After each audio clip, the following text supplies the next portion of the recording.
The absence of firefighting foam has resulted in a downgrade of the safety certification at the Maurice Bishop International Airport. GBN understands that the previous supply had expired and that a shipment has been on order, but these did not arrive on schedule because of the disruption of flights due to COVID-19.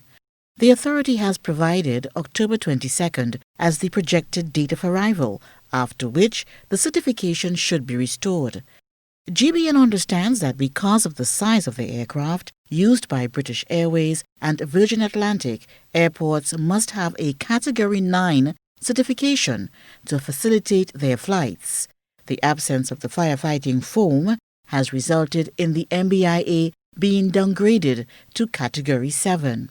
Because of this, British Airways was forced to cancel 3 flights, which were destined for Grenada in the month of October.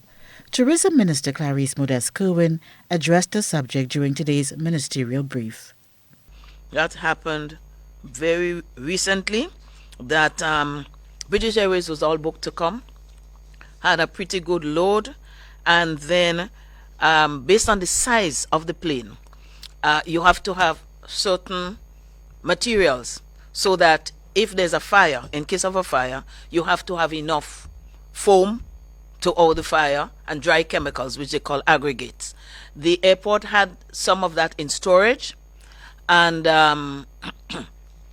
when they tested it recently, they realized that it was not satisfactory. Maybe in storage it had deteriorated to some extent and could not be used, and so they had to inform British Airways. So there has been a downgrading, but the downgrading is airport did it themselves, recognizing that they didn't have all of the substance with which to out any unforeseen fire or so. Then they thought it best to postpone the coming of the flights for the next 2 flights. An official tells GBN that the firefighting foam should arrive in Grenada by October 22nd.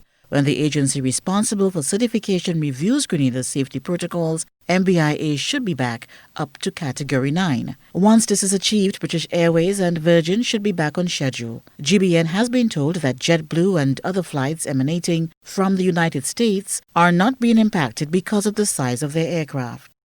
Joseph McKee-Smith, GBN News.